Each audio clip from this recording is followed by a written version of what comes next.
Hello दोस्तों, welcome to LW classes. ये है chapter 2 NCERT modern history Tamil Nadu.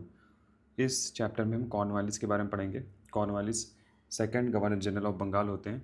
1786 से 1793 इनका टाइम पीरियड होता है। तो अगर हम इसके बारे में पढ़ते हैं तो ये एक इन्फ्लुएंशियल फैमिली से थे, एरिस्टोक्रेटिक फैमिली, काफ़ी रिच फैमिली है, काफ़ी एलिट फैमिली से थे ये और he was a close friend of prime minister Pitt and Dundas. ठीक है, प्राइम मिनिस्टर पिट जो उस समय इंग्लैंड के थे और डुंडास जो influential member of board of control के थे, उनके काफ़ी क्लोज फ्रेंड थे। ठीक है, इनका काफ़ी एक कंट्रीब्यूशन था, रिमार्केबल सोल्जर थे in American war of independence. और ऑल्दो मतलब यहाँ पे ये देखा जाता है कि इन्होंने सरेंडर कर दिया था यॉर्क टाउन 1781 में बिफोर अमेरिकन ट्रूप्स। ठीक है, अमेरिकन ट्रूप्स के सामने इन्होंने सरेंडर कर दिया था, बट इनकी जो रेपुटेशन थी वो ख़राब नहीं हुई थी। ठीक है, उनको फिर भी उसके बाद भी कॉन्फिडेंस अथॉरिटीज़, होम अथॉरिटीज़ के सामने उनका कॉन्फिडेंस अभी भी अच्छा था। उनके बाद उसके बाद उनको जो है ऑफ़र किया गया था गवर्नर जनरलशिप ऑफ इंडिया। ठीक, और फिर अगर हम देखते हैं तो ये जब जब यहाँ पे इंडिया में आए थे तो इन्होंने बहुत सारे रिफॉर्म्स लेकर आए थे। ठीक है, रेडिकल रिफॉर्म्स किए थे एडमिनिस्ट्रेशन ऑफ बंगाल में, और अमेंड भी किया था Pitt's India act 1786 so as enable him, जिसकी वजह से अब पिट्स इंडिया एक्ट को इनेबल मतलब अमेंडमेंट करके अब ये ओवर रूल कर सकते थे डिसीजन ऑफ मेजोरिटी ऑफ इस काउंसिल की। ठीक है, काउंसिल के डिसीजन को ओवर रूल कर सकते थे। ठीक है, ओवर रूल मतलब अब उसके ऊपर वो अपना भी डिसीजन दे सकते थे इफ़ नेसेसरी। ठीक, appointment of Cornwallis was significant in one respect, काफ़ी सिग्निफिकेंट था कि एक नया ट्रेडिशन चालू हो गया था, choosing a person from aristocratic family. ठीक है, एरिस्टोक्रेटिक फैमिली काफ़ी रिच नोबल फैमिली से चूज़ करने का एक ट्रेडिशन चालू हुआ था as a post of governor general. और इनकी टीम बहुत स्ट्रॉन्ग थी जो कॉर्नवालिस की उनके समय थे, John Shore, James Grant, sir William Jones. ठीक है, टीपू सुल्तान और थर्ड मैसूर वॉर इन्हीं के समय होती है। ट्रीटी ऑफ मैंगलोर साइन होती थी 1784 में। ठीक है, जो कि इस ट्रीटी के साइन होते ही military strength of Mysore exposed English weakness and increase Tipu's strength. तो ट्रीटी ऑफ मैंगलोर साइन होने के बाद इतना तो पता चल गया था कि टीपू सुल्तान भी काफ़ी स्ट्रॉन्ग है और इंग्लिश इतने ज़्यादा जो है स्ट्रॉन्ग नहीं है। ठीक, तो जिसकी वजह से अब क्या हुआ कि बट हाँ, सेकेंड मैसूर वॉर में क्या होता है कि टीपू सुल्तान के जो फादर होते हैं हैदर अली की डेथ हो जाती है। Like his father he wanted to eliminate the English. तो हैदर अली की तरीके से टीपू सुल्तान भी एलिमिनेट करना चाह रहे थे, हटाना चाह रहे थे इंग्लिश को इंडिया से। ठीक, तो उन्होंने काफ़ी अच्छे तरीके से जो है वो प्लानिंग वगैरह की थी। हिज डिज़ाइन वर टू व्रेक, और है लाइक टीपू सुल्तान ये भी चाह रहे थे कि निज़ाम निज़ाम और मराठा जिन्होंने धोखा दिया था सेकेंड मैसूर वॉर में इनके पिता को, हैदर अली को, उनको भी एक तरीके से क्या करें, लाइक डिफीट करें। ठीक, chief causes of third Mysore war के कॉजेज क्या क्या थे? तो सबसे पहला कॉज था कि टीपू सुल्तान की स्ट्रेंथ जो है, पोजीशन काफ़ी स्ट्रांग हो चुकी थी। ठीक है, और तो ये पहला एक रीज़न था। इंटरनल रिफॉर्म्स काफ़ी हद तक लेकर आए थे। और दूसरा रीज़न था कि Tipu made attempts to seek help of France. France और टर्की की भी मदद जो है टीपू सुल्तान को मिल रही थी या मांग रहे थे, और अपने जो एनवॉयज़ होते थे, एम्बेसडर्स होते वो भेजते रहते थे टीपू सुल्तान इन कंट्रीज़ में। तीसरा रीज़न था कि ही एक्सपेंडेड, टीपू सुल्तान एक्सपैंड किया था टेरिटरीज़ नेबर्स के अराउंड भी, पर्टिकुलरली राजा ऑफ त्रवणकोर, जिन उनका जो रीजन था वहाँ तक उन्होंने एक्सपैंड किया। राजा ऑफ त्रवणकोर ब्रिटिश के अलाई थे। ठीक है, फ्रेंड्स आए। चौथा रीज़न क्या था थर्ड मैसूर वॉर होने का? तो ब्रिटिश कंक्लूडेड ट्राईपार्टाइट अलायंस। ठीक है, ब्रिटिश ने क्या किया, फिर से टीपू सुल्तान के अगेंस्ट एक ट्राईपार्टाइट अलायंस जो है बनाया। निज़ाम, मराठा और ब्रिटिश तीनों ने अगेंस्ट टीपू। आप देखते हैं वॉर ब्रोक आउट हो गया 1790 में बिटवीन इंग्लिश एंड टीपू। ये 3 फेज़ में होता है। ठीक है, 3 फेजेज़ में होता है वॉर, जो थर्ड मैसूर वॉर होता है। फर्स्ट फेज़ क्या होता है कि मिडोज़ जो होते हैं, ये गवर्नर ऑफ मद्रास होते हैं, ये इन्वेड करते हैं मैसूर। बट यहाँ पे टीपू सुल्तान के रैपिड मूवमेंट से ये जो इंग्लिश का जो प्रोग्रेस होता है या जो एक तरीके से अटैक होता है वो हॉल्ट हो जाता है, रोक दिया जाता है। ठीक है, और इससे रोका भी जाता है, मतलब टीपू सुल्तान का ये जो वॉर अटैक है रोक देते हैं कर्नल ये गवर्नर ऑफ जो मद्रास मीडोज़ के अटैक को। और हैवी लॉस होता है, लाइक हैवी लॉसेस इंग्लिश को झेलना पड़ता है। ठीक है, in the mean time Cornwallis himself assumed, उसके बाद फिर कॉर्नवालिस खुद अज्यूम कर लेते हैं चार्ज।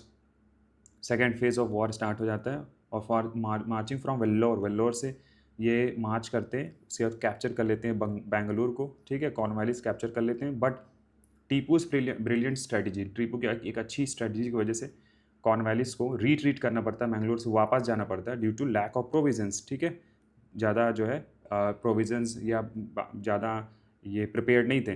तो तीसरा फेज़ भी स्टार्ट हो जाता है व्हेन टाइमली। तो तीसरे फेज़ में क्या होता है कि बहुत एकदम सही समय पर मराठाज हेल्प करते हैं विद प्लेंटी ऑफ प्रोविजंस, ठीक है, बैकअप सपोर्ट देकर, ठीक है, ब्रिटिशर्स को। तो उसकी वजह से जो वॉर है वो रेज्यूम हो जाता है और कॉर्नवालिस फिर रेज्यूम कर देते हैं, स्टार्ट कर देते हैं कैंपेन और मार्च करते हैं अगेंस्ट श्रीरंगपट्टनम, श्रीरंगपट्टनम जो कि सेंटर होता है मैसूर का। दिस टाइम टीपू अब डिसएडवांटेज में होते हैं और स्विफ्टली इंग्लिश फोर्सेस क्या करती है, ऑक्यूपाई कर लेती है हिल्स, फोर्ट्स वगैरह, किला वगैरह श्रीरंगपट्टनम को और सीज कर लेती हैं फोर्ट को, ठीक, 1792 को फिर ट्रीटी ऑफ श्रीरंगपट्टनम होता है, ब्रिटिश साइन करते हैं टीपू के साथ। और Tipu had to give half of his dominions, ठीक है, आधे डोमिनियंस है, आधे जो एरियाज है टीपू सुल्तान अपने, उनको गिव अप करना पड़ता है, देना पड़ता है, ठीक है। और इसके अलावा वॉर इंडेमनिटी, मतलब जो भी वॉर में लॉसेज हुए उसके लिए इन्हें जो है टीपू सुल्तान को 3 करोड़ रुपए देने पड़ते हैं।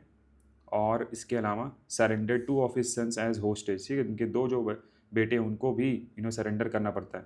Both side agree to release the prisoner, और प्रिजनर ऑफ दोनों तरफ जो प्रिजनर ऑफ वॉर्स होते हैं उनको रिलीज करते हैं दोनों आपस में। ट्रीटी ऑफ श्रीरंगपट्टनम एक बहुत ही सिग्निफिकेंट इवेंट है साउथ इंडियन की हिस्ट्री में, ठीक है। British secure large territory of Malabar coast, ठीक है, मालाबार कोस्ट अगर हम देखें तो मालाबार कोस्ट, ये जो केरला वाला कोस्ट है, ये मालाबार कोस्ट आता है, इसका एक लार्ज टेरिटरी जो है टीपू सुल्तान की जो एक खासकर मानी जा रही थी वो ब्रिटिश को मिल जाता है। In addition they obtain 12 Mahal district और दिंदीगल, ठीक है, दिंदुगल जो है ये डिस्ट्रिक्ट और 12 महल ये भी ब्रिटिशर्स को मिल जाता है। After this war although the strength of Mysore, ठीक है, इस वॉर के बाद जो मैसूर की स्ट्रेंथ है वो कम हो जाती है बट ख़त्म नहीं होती, ठीक है, इसलिए बोला जाता है Tipu had been defeated, Tipu हार तो जाता है बट डिस्ट्रॉय नहीं होता है। अब देखते हैं रिफॉर्म्स कौन कौन से लाते हैं कॉर्नवालिस। तो 3 तरीके के रिफॉर्म्स लाते हैं, एडमिनिस्ट्रेटिव रिफॉर्म्स, रेवेन्यू रिफॉर्म्स में जमींदारी सिस्टम या परमानेंट सेटलमेंट सिस्टम लेकर आते हैं जो कि हम चैप्टर 7 में पढ़ेंगे, और जुडिशियल एंड अदर रिफॉर्म्स लेकर आते हैं। सबसे पहला देखेंगे हम लोग एडमिनिस्ट्रेटिव रिफॉर्म्स, ठीक। तो एडमिनिस्ट्रेशन में क्या क्या चेंजेस लेकर आते हैं, तो सबसे पहली चीज़ हम देखते हैं कि purification of services, civil services, ठीक, सिविल सर्विसेज को ये प्यूरिफाई करते हैं, करप्ट प्रैक्टिसेस और जितनी भी ख़राब चीज़ें थी जो सिविल सर्विसेज में, वो क्या करते हैं, वो हटाते हैं, ठीक है।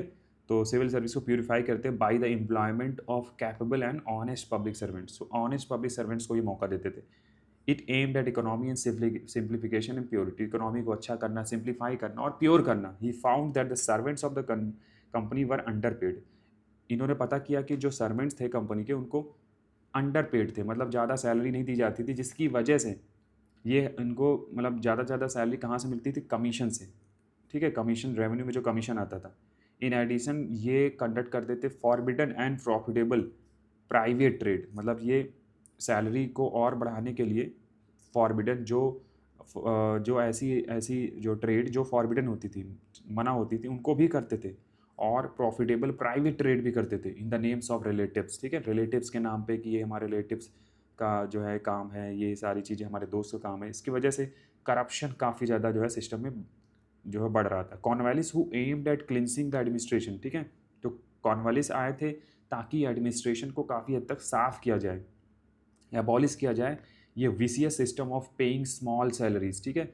तो ये विसीएस एक खराब सिस्टम था कि सैलरीज जो है सर्वेंट्स को कम दी जाए और अलाउइंग इनॉर्मस प्रीरिक्विजिट्स, ठीक है, मतलब कम सैलरी दी जाती थी, इसके वजह से ही वो इन्वॉल्व होते थे प्राइवेट ट्रेड्स में, करप्ट प्रैक्टिसेस में, ठीक है। ही परसुएटेड, तो इन्होंने रिक्वेस्ट किया डायरेक्टर ऑफ कंपनी, ठीक है, डायरेक्टर्स ऑफ कंपनी से रिक्वेस्ट किया कि इनकी सैलरी को क्या किया जाए, बढ़ाया जाए, to pay handsome salaries to the company servants, ताकि ये जो है अपने आप को like free them self from the commercial and corrupting activities, अपने आप को कमर्शियल, प्राइवेट और जो करप्ट एक्टिविटीज़ हैं उनसे फ्री कर सकें, ठीक। फर्दर इससे क्या हुआ, Cornwallis inaugurated policy of making appointment mainly on the basis of merit. तो मेरिट के बेसिस में अपॉइंटमेंट उन्होंने स्टार्ट कर दिया, ठीक है। इसकी वजह से इन्होंने क्या किया, foundation of Indian civil services, तो इन्हें father of Indian civil services बोला जाता है। तो अब क्या होगा, एंट्रेंस एग्ज़ाम होगा, for the post of civil services, ठीक है। To cut down on extra vacancies, ठीक है, और भी जो एक्स्ट्रा खर्च थे उनको कम करने के लिए ही abolish number of surplus post, कुछ और भी बहुत सारे पोस्ट ऐसे थे उनको उन्होंने क्या किया, ख़त्म कर दिया, अबॉलिश कर दिया। Another major reform that Cornwallis introduce was the separation, ठीक है, इन्होंने एक और रिफॉर्म किया था, मेजर रिफॉर्म, सेपरेट कर दिए थे 3 ब्रांचेस ऑफ सर्विसेज, ठीक है, कमर्शियल ब्रांच अलग कर दिया, जुडिशियल अलग कर दिया, रेवेन्यू अलग कर दी। तो इन कमर्शियल फंक्शन को जो है देखा जा रहा था कलेक्टर्स द्वारा, जुडिशियल को जजेस देखेंगे, रेवेन्यू के लिए रेवेन्यू बोर्ड होगा। Collectors the kingpin of administrative system were deprived of their judicial powers. अब जो कलेक्टर्स, पहले इनको जुडिशियल पावर भी मिलती थी अपार्ट फ्रॉम कलेक्टिंग टैक्सेस, या कलेक्टर्स को कमर्शियल पावर के अलावा उनको जुडिशियल पावर भी मिलती थी, अब इनको जुडिशियल पावर नहीं मिलेगी। जैसे सेपरेशन किया गया तो सिर्फ अब ये कलेक्शन ऑफ रेवेन्यू तक इनको सीमित रखा जाएगा, सिर्फ रेवेन्यू कलेक्शन, ठीक है, ये कलेक्टर्स को। जुडिशियल रिफॉर्म्स में क्या क्या रिफॉर्म्स आए थे, जुडिशियल रीऑर्गेनाइज किया था इन्होंने। Cornwallis secured the services of sir William Jones, sir William Jones एक जज थे, ग्रेट स्कॉलर थे, उनकी मदद से इन्होंने रीऑर्गेनाइज किया सिविल और क्रिमिनल कोर्ट्स को। तो टॉप, अगर टॉप में देखें जुडिशियल सिस्टम में, तो ये यहाँ पर हाईएस्ट सिविल और जो क्रिमिनल कोर्ट्स ऑफ अपील थे, सिविल में था आपका सदर दीवानी अदालत और क्रिमिनल में था सदर निज़ामत अदालत, ये फंक्शन कर रहे थे कलकत्ता में, ठीक है। Both of them were presided over by, और इन दोनों दोनों को प्रिसाइड कौन कर रहा था, governor general and his council, ठीक है। तो टॉप में ये था, सबसे टॉप में। उसके बाद हम नीचे आएंगे तो 4 प्रोविंशियल कोर्ट्स ऑफ अपील थे। यहाँ पर आपको अगर पूरी तरीके से आप सेटिस्फाई नहीं होते हो जस्टिस, तो आप अपील कर सकते हो इन चारों कोर्ट में, ठीक है। ये प्रोविंशियल कोर्ट्स थे, इसमें से एक कलकत्ता हो गया, एक डक्का हो गया, डक्का बांग्लादेश के अंदर हुआ, मुर्शिदाबाद आपका बंगाल में, पटना तो बिहार में, ठीक। और हर एक प्रोविंशियल कोर्ट जो अपील कोर्ट है उसमें 3 यूरोपियन जजेस होंगे, ठीक है, और उनको हेल्प करने के लिए इंडियन एडवाइजर्स होंगे, ठीक। तो ये आपके हो गया प्रोविंशियल कोर्ट्स। अब इसके नीचे हम देखेंगे तो डिस्ट्रिक्ट और सिटी कोर्ट्स थे, ठीक है, डिस्ट्रिक्ट या सिटी कोर्ट्स भी थे, function each under a European जज, ठीक है, यूरोपियन जज के अंडर ये फंक्शन किए जाते थे। Every district was provided with a court, ठीक, हर एक डिस्ट्रिक्ट में कोर्ट था। और अर्लियर स्टेटेड कॉर्नवालिस हैड, और इसके पहले भी हमने पढ़ा कि कॉर्नवालिस ने कलेक्टर्स की जो जुडिशियल पावर है वो ले ली थी, ठीक है। अब कलेक्टर्स सिर्फ कलेक्शन ऑफ रेवेन्यू के लिए जिम्मेदार थे। एज रिजल्ट डिस्ट्रिक्ट जज वाज अपॉइंटेड, और जुडिशियल जस्टिस डिस्ट्रिक्ट में कौन देंगे, डिस्ट्रिक्ट जजेस देंगे, ठीक है। अब आ जाते हैं यहाँ पर, तो आपका हो गया डिस्ट्रिक्ट कोर्ट्स। अब के नीचे आ जाते हैं हम लोग, जो कि बॉटम है एकदम, तो यहाँ पर आपको दिखेंगे मुंसिफ, जो लोएस्ट लेवल पर, ठीक है, मुंसिफ। तो इंडियन जजेस और मुंसिफ्स are appointed to all courts at the bottom of judicial system, ठीक है। बॉटम ऑफ जुडिशियल में आपको जजेस, इंडियन जजेस या मुंसिफ मिलेंगे, ठीक। क्रिमिनल केसेस में मुस्लिम लॉ वाज इम्प्रूव्ड और उसको फॉलो किया गया। सिविल केसेस में हिंदू मुस्लिम लॉज को फॉलो किया जा रहा था। सूट्स जो होते थे कई सारे जो आते थे, हिंदू मुस्लिम्स, द जजेस वॉज डिसाइडिंग अथॉरिटी, डिसाइड कौन करता था, जजेस ही करते थे। कॉर्नवालिस मर्सीफुल थे, ठीक है, मर्सी मतलब काफ़ी दयालु माना जाता था, टेम्परामेंट ज़्यादा हाई टेम्परामेंट के नहीं थे। ही हेटेड बारबरस पनिशमेंट, ठीक है, बारबरस जो एक्सट्रीम पनिशमेंट हो उनको हेट करते थे, और एबॉलिश भी कर दिया था कुछ पनिशमेंट लाइक म्यूटिलिएशन और ट्रायल बाय ऑर्डियल, ठीक। कॉर्नवालिस को बोला जाता था लॉ गिवर, ठीक है। With the help of colleague George bowler की मदद से इन्होंने प्रिपेयर किया था एक बहुत ही कॉम्प्रिहेंसिव कोड, जिसमें बहुत सारी चीज़ें थी, जैसे ठीक है, एडमिनिस्ट्रेशन की फील्ड की चीज़ें थी, जुडिशियल जो है जुडिशियल कोर्ट्स थे, पुलिस कोर्ट्स थे, कमर्शियल और फिजिकल, ये सारे जो है रिफॉर्म्स कॉम्प्रिहेंसिव कोड, जिसको हम कॉर्नवालिस कोड बोलते थे, उसमें डाला गया था। This code was based on the principle of Montesquieu, ठीक है। तो ये कोड में सेपरेट किया गया था, जैसे आप ये समझ लो कि पुलिस और जुडिशियल, ठीक है, जुडिशियल को अलग किया गया था, पुलिस के जो कोड है प्रिंसिपल्स उनको अलग किए गए थे, ठीक है।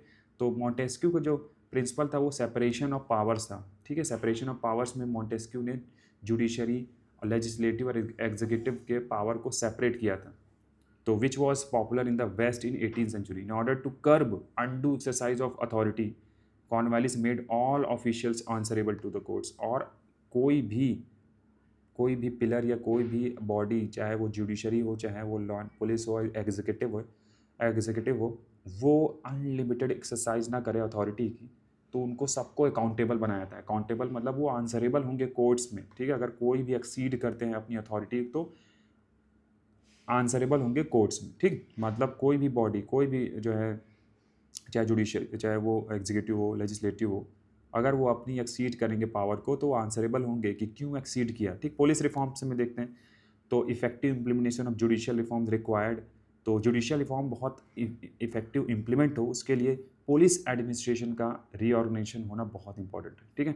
तो इन्होंने डिस्ट्रिक्ट जज, पहले क्या होता था डिस्ट्रिक्ट जज कंट्रोल करते थे पुलिस को, अब क्या होगा ईच डिस्ट्रिक्ट डिवाइडेड इनटू थाना, तो हर एक डिस्ट्रिक्ट में कई सारे थाना होंगे या पुलिस सर्कल्स होंगे। 20 स्क्वायर माइल के एरिया में एक जो है थाना होगा, ठीक है। इस थाना का जो हेड होगा वो इंडियन ऑफिसर होगा, इसको बोला जाएगा दरोगा, ठीक है। ये इसको असिस्ट करेंगे, हेल्प करेंगे कई सारे कांस्टेबल। पुलिस ऑर्गेनाइजेशन ज़्यादा इफेक्टिव तो नहीं हो पाया क्योंकि ये जो दरोगा थे, मार्शमैन कहते हैं कि इन दरोगा के पास बहुत अनलिमिटेड पावर हो गई थी।